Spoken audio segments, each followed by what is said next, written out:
Hello everybody, and welcome to a very special little video where we're going to talk about a game that came out earlier this year and completely consumed my life for a good solid week, which is Stardew Valley. Now, if you haven't been around and you haven't been a part of the craze that is Stardew Valley, then you probably know nothing about it. And in that case, we're going to talk a little bit about the game and kind of catch you up on what it is. But in particular, this video is mostly about the patch 1.1, which is upcoming, and, you know, all the changes and stuff that adds to the game. We're also going to briefly talk about nostalgia, because I think that's a very important thing to talk about when talking about a game like this, because it does play on your nostalgia a bit. So let's kind of back it up. Stardew Valley is a game that was developed by a single man who calls himself Concerned Ape. That's his developer. It was published by Chucklefish, the same people who made Starbound. And this was a passion project for this guy. He made it over the course of 4 years, and he did a fantastic freaking job of it. And pretty much you can tell that the whole goal was to make a game that was almost exactly like the old Harvest Moon games. Now, Harvest Moon is a game that came out in 1997 on the SNES. I did end up playing it back then. I never did have an SNES, but I eventually went back and played Harvest Moon because I started my journey playing Harvest Moon 64 on the N64. Again, I never had an N64. I was that kid with the PlayStation and the Sega Genesis.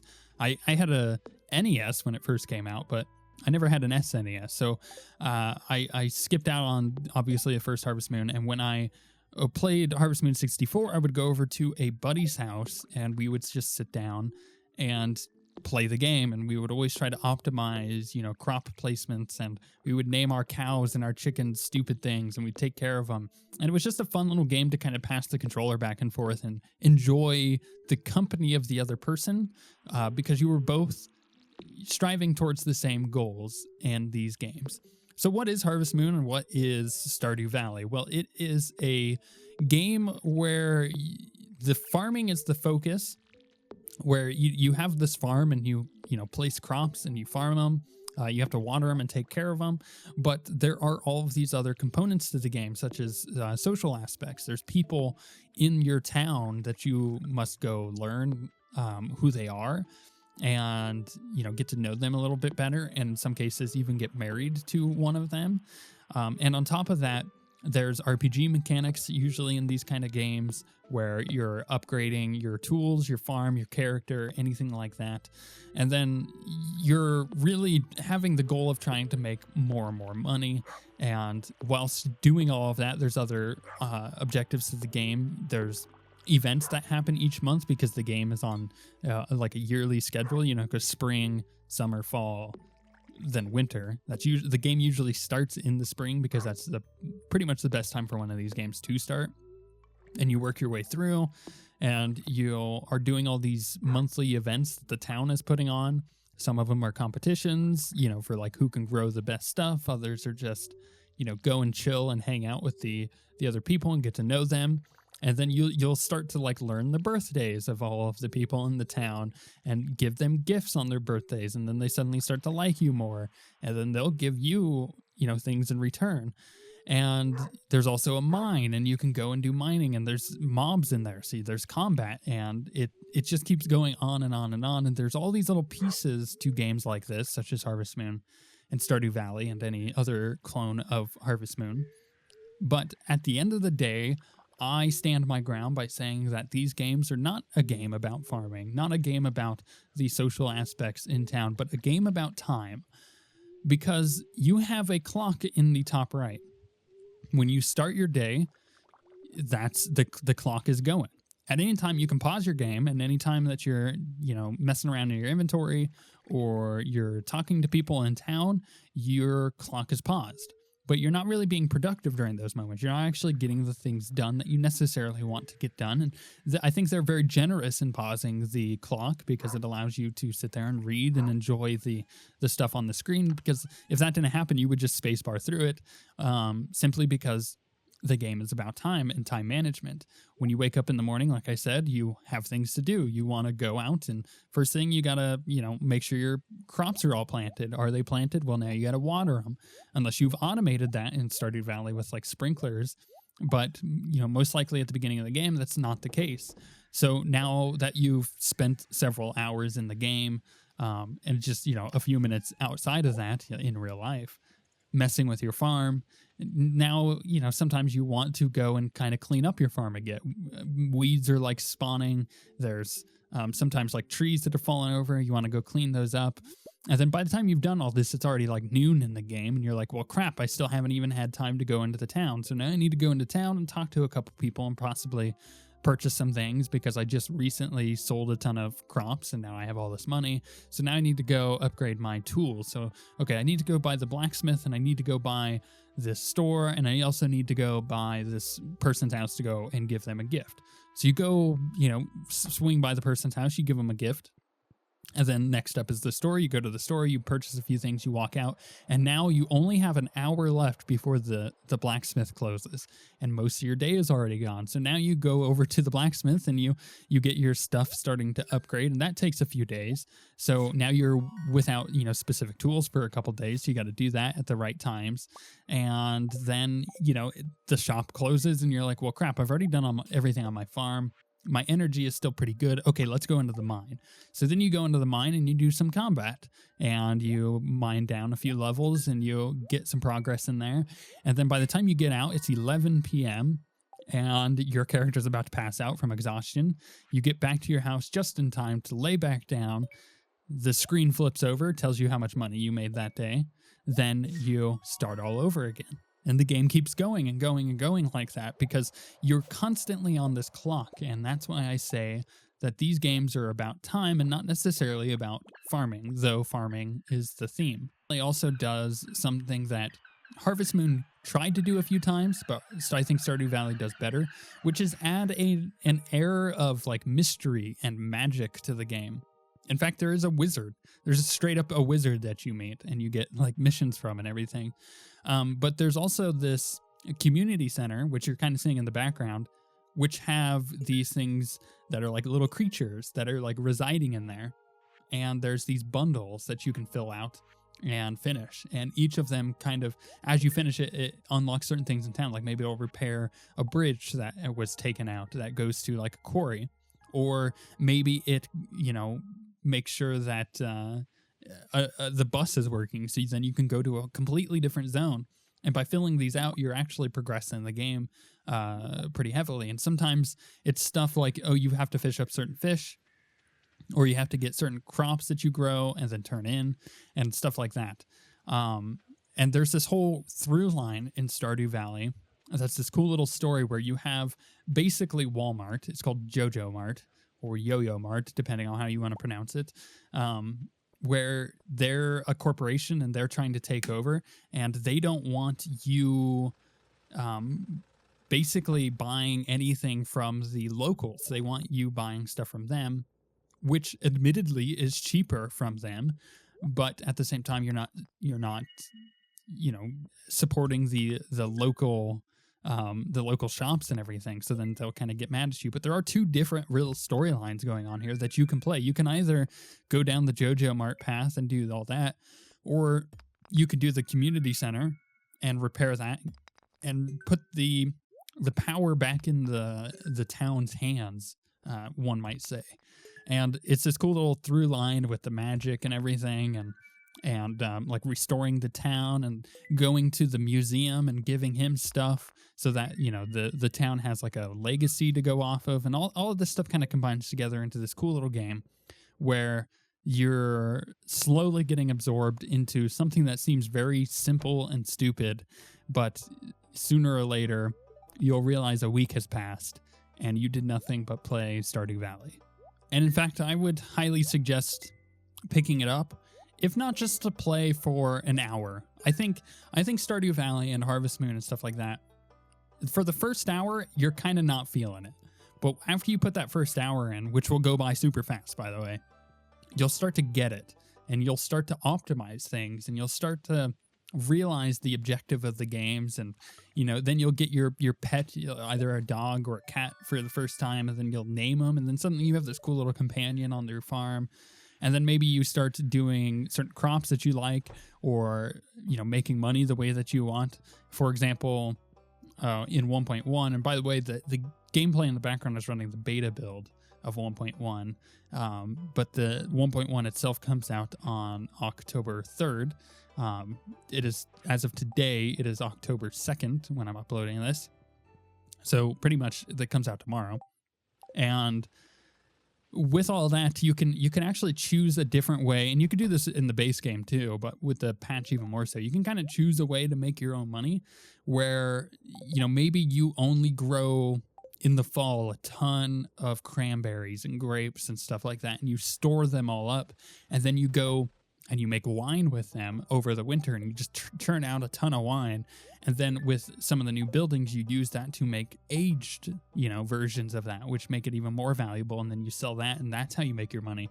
Or maybe you just want to work with animals, and you have cows and sheep and goats and chickens, and you're doing that whole like animal husbandry thing, where you're making money off of the products that they're making, and you're turning it into like cakes and stuff like that.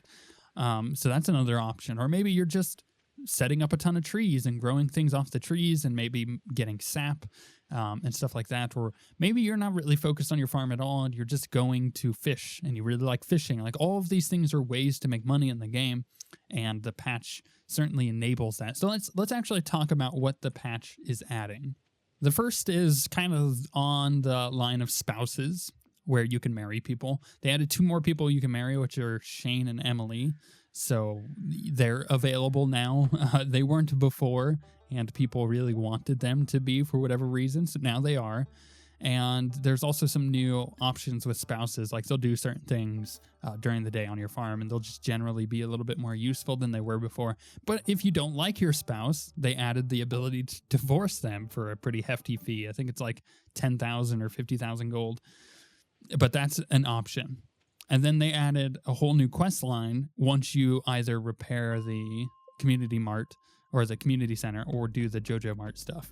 So, there's an entire other quest line after that where you can make a couple magic buildings. One of them includes a clock tower, a golden clock, that you can construct that prevents weeds from spawning, and your fences from deconstructing themselves or decaying upon your farm. And then there's also a couple other stuff. There's like an earth obelisk that will be a permanent totem into the mountains, where you can teleport into the mountains, or a water obelisk, which will take you down to the beach. There's quite a few new items like coffee, so you can actually farm coffee beans and make coffee. You can use honey now to make mead in the kegs, which is pretty cool. And then there's a whole new house upgrade that has a cellar, and once you unlock that cellar, you get these casks, and you can take that wine that I was saying earlier that you can make, and you could put that wine inside the casks, or you could take any type of beer that you make and put them inside the casks, or anything like that, and it will age it and make it way more expensive, so you can make a huge profit off of doing a lot of work on a very specific object, which I think is really fun. And in fact, that's what I'm doing with my character in the background, is I'm going down that route to kind of see the new gameplay with that. And then on top of that, there's just quite a few new items. There's like a return scepter that costs a lot of gold that will act as like a permanent teleport back to your farm at any time. There's things that you can do, like you can get void eggs and place them in a mayonnaise machine, and now it'll make void mayonnaise, which sounds disgusting to me, but you can do it. And there's also a ton of new buildings, like a mill, so now you can make flour out of wheat, which means that you can make cakes, because you can also make sugar with that mill by using beets. So you put beets in there, and then you can make sugar out of it, which again all kind of moves into, if you wanted a cake factory, you can make cakes. And then there's just a ton of bug fixes. They're not like big bugs. I don't think since the launch of the game there haven't really been any big bugs, and he's done a really good job of making sure of that. But all of this patch is also laying the foundations for multiplayer, which is something that he will be adding. There's already mods for multiplayer, but this is going to be an official update to add multiplayer. And I think that'll be really fun for me because that will capture some of that nostalgia I have of sitting down and playing Harvest Moon 64 with my buddy and us passing the controller back and forth. But instead it'll be, me playing with other people that I know over the internet and just sitting there and enjoying that same very relaxing gameplay and just, chilling while you play the game. Like, that's probably one of the strongest aspects of Stardew Valley is, yeah, you have a lot going on in the game, and you have that time aspect I was talking about, but it is still very relaxing, and the music and the art plays into that, and it can be one of those games that puts you in a trance, and you just don't even recognize, like, the outside world, anything going on around you until you finally, like, put down the game and look around and be like, oh, geez. It's the next day. It's literally been 24 hours. What have I done with my life? At the end of the day, though, this is a game that I advocate heavily for. It's a game that I absolutely enjoy and have had a ton of fun with. It's a game that I will continue to have fun with, especially when they add multiplayer. And it's a game that I think calls from my childhood after playing so much Harvest Moon back in the day. And it's something that I really wanted and didn't really know that I wanted. I always kind of wanted to go back to Harvest Moon, and sometimes I did, I would like go find an N64 emulator and play it again. But at the same time, it's hard to go back to those really old N64 games because they don't look as good anymore. And then this game comes out and looks gorgeous for the art style he chose, and then the music married with that and everything. So, like I said, it's a game that I'm a huge advocate for because it's a game that I think everybody would pretty much enjoy or get something out of it at the very least. I don't think that everybody will enjoy it at first, but I think after putting in, like an hour, you'll start to get it and you'll understand why it is so much fun. And honestly, it's also a really good game just to put on and play, and then on like another monitor or another screen if you have like an iPad or a phone or any kind of tablet or anything like that to watch YouTube or Twitch on, because it's a game that requires just enough focus to focus on and really get the things done that you want to get done in the game. But at the same time, you could totally zone out and watch like an entire season of a show while you're playing the game, because it's one of those games. You don't necessarily need to always be looking at the screen in order to get things done, and you can listen in on stuff. This is another game that would be really good for audiobooks if you're into that kind of thing. And a couple audiobooks I might suggest, if you do like audiobooks, is some of the new Star Wars stuff. So like go read or listen to Star Wars Bloodline, because it's actually fantastic and gives a lot of context for The Force Awakens. I guess I just want, at the end of the year, when I'm talking about Game of the Year stuff, and this game comes up as potentially a game beating Doom on my top Game of the Year list, that, people aren't like, what the hell is this game? That you guys understand how much I do actually enjoy it and advocate that people at least give it a shot, because it is that good. And the fact that he's continually updating the game and working on multiplayer, it just means that, the more that we support it, the more likely there is to get a second version of this game, whether it be a Stardew Valley 2 or a huge update, kind of like the Terraria stuff back in the day that added like the hardcore mode, which basically redefined that entire game. Anything like that I would be totally down for this game, because I just like this world and I like putting time into it, and I like, all of the characters that you meet, and I like the objectives that you have. And it's just a lot of fun, and it's a game that you can zone out on and enjoy whilst also enjoying other content. You can go to YouTube or Twitch or books or anything like that. And I think that's really cool. And it's a valued thing in my life when I can play a game and do other things at the same time, because I tend to be a pretty busy person. But I want to know, have you played Stardew Valley? Have you put any time into it? What are your thoughts on it? Are you excited for the next patch coming out? Are you going to go back to the game maybe after watching this video? Is that going to inspire you to go back to the game? I just kind of like, I want to get a gauge out there for who has played it and who is interested in it and hasn't played it. And generally, if you are now interested in it after watching this video, or, you know, after talking about a little bit of the history of Harvest Moon and stuff like that, I find it really fascinating, this game, and I want to see what you guys think. But with all of that being said, we shall see you guys next time.